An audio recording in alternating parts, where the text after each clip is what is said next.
34 hours late. I was supposed to arrive, Friday at 2 o'clock, and the bags came last night, Saturday night at 11:40 or so, 11:45. So gun showed up, bow showed up, all the bags. So we're in Prince George, British Columbia. It's been a little rainy, but the weather is supposed to be a little wet today, but then the rest of the week's supposed to be like 70s and gorgeous, so it's going to be some awesome bear hunting. Yeah. So we got about a 2-hour drive or so to camp, hour and a half. Go meet up with Dudley. I was really hoping that you were going to have to kill like a giant ass bear in flip-flops and some jeans. Yeah. A borrowed knife. Yeah. Tape a knife to a stick. So, all right, let's go hunting. Well, I'm just checking my gear, making sure got what I need, making sure I've got headlamp and rain gear and batteries and knives, making sure I wasn't missing anything. She come out of break of night, the pink skies waving goodbye. She come out of break of night, leaving no traces around.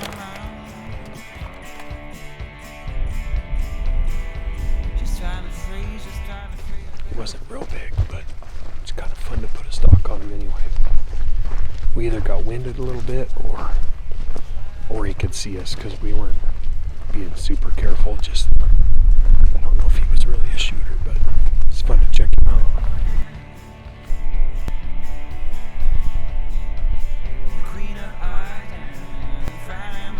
What was that, our fourth bear?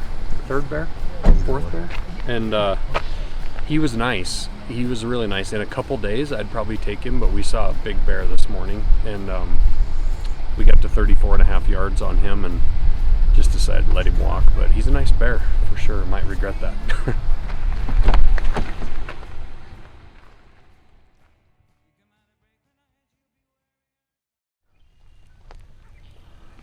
This isn't a bad morning right here. 7 a.m., fire's going. Brought my personal knife sharpener into bear camp.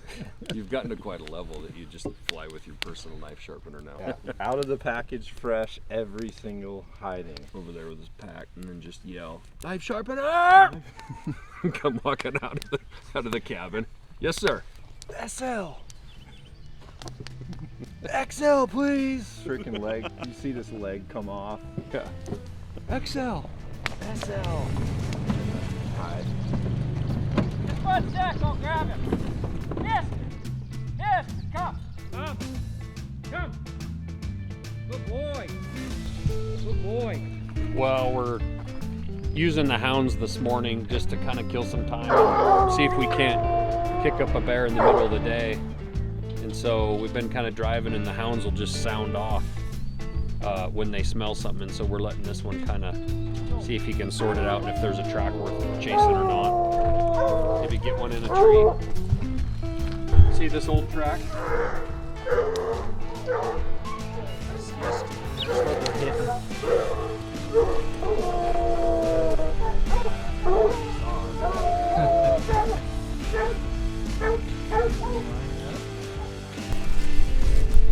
Did you see it again? Yeah. Well, Big? no, not again. That's fun. Yeah, you can hear them. We were driving up this little logging road. I just saw a bear running from us on the right. And the dogs are on their way. He looked like a good bear. So what's the plan? Well, we'll see if they put him up a tree, and then we'll probably drive back down and go around. And does that road wrap around there? Yeah. We'll try and get as close as we can and then Take a look at it. hike in there. Quite a few roads. Well, we got as close as we think we can get. We can barely hear the dogs up the mountain, so we got to start hiking and see if they've got him up a tree.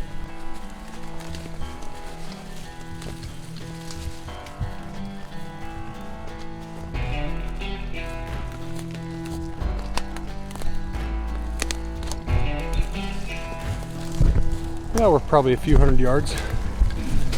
300, 200, right up here. Some good thick shit.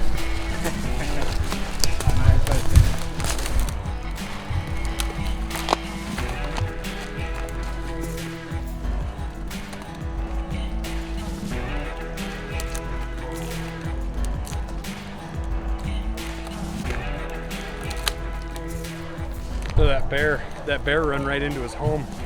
This is totally fresh bear shit.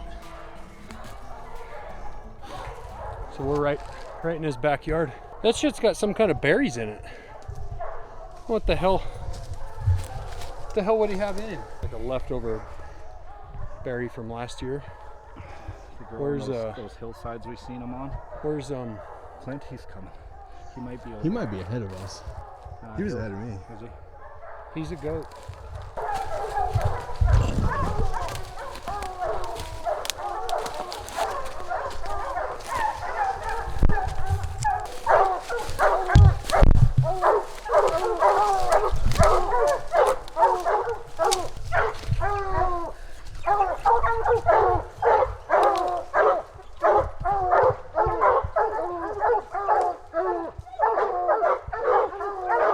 How far do you think he is?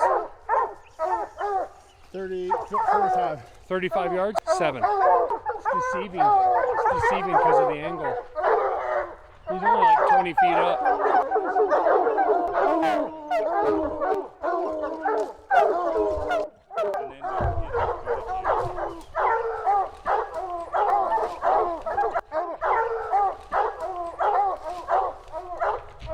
Yeah.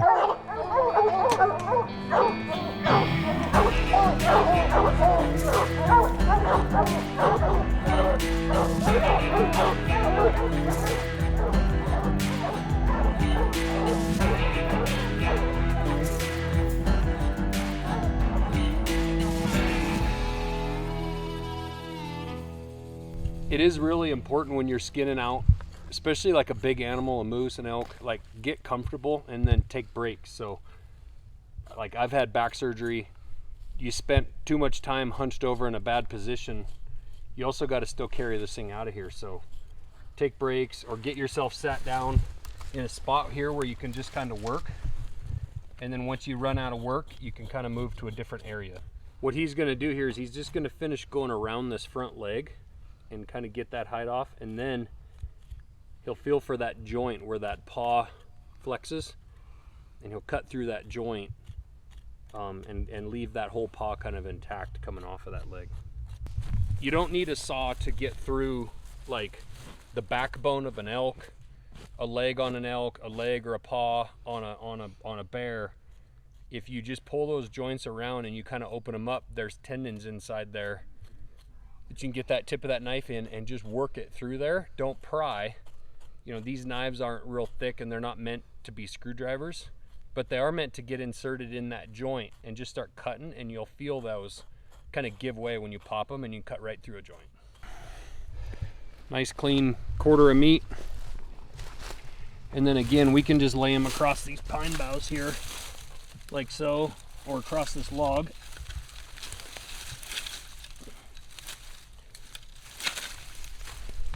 And that'll sit there and just cool and be nice and clean. Still together. Still together. Even after crashing all down. Just a little bent.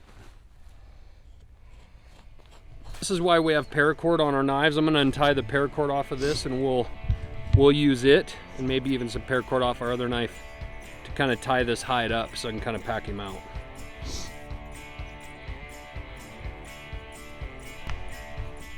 So at least Looks good.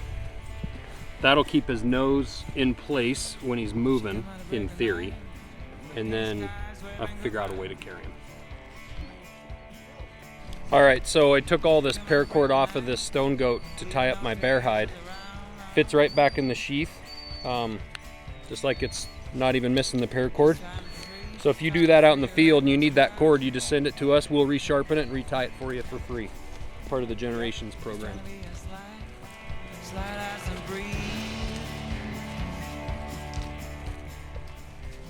Yeah, it was a great hunt. We jumped this bear, let the dogs loose. They ran him through a bunch of brush and into some thick stuff, and then we made a hike up the hill. We left our packs at the truck, we left our water at the truck. We were all excited to get up there. So we kind of had to old school at home with a little paracord and dog leashes to get back to the truck, but guides did awesome, dogs did awesome. It's a beautiful bear, big bear. So Northern Canada is a pretty special place. Josh. Shit. How awesome is this? Get to have one of the best knife sharpeners in the lands coming into camp just to touch me up for tag number 2. All right, I'm headed home. It was a long drive to sharpen Dude. that knife. So many people are going to be jealous. I got to sit with Josh Smith next to a campfire in the middle of nowhere and watch you sharpen knives. The real question, Josh, is do you guys have any like job positions open for people that just dull the blades? You're That's hired. me. John's our new knife I'm duller. awesome at dulling the blade by cutting stuff, Yeah. and then I'm even better at dulling it when I try to sharpen it. That's actually why I got your knife, just because you said I could send it back for the tune-up. For the free sharpening. yeah, that was mainly the reason why. Naturally, I'm just wanting to cut hide again. So I just start digging in there. Yeah, if I went to polish on your belt, I'd just start going like, Just cut it in half. there, get that off. Got that back strap out.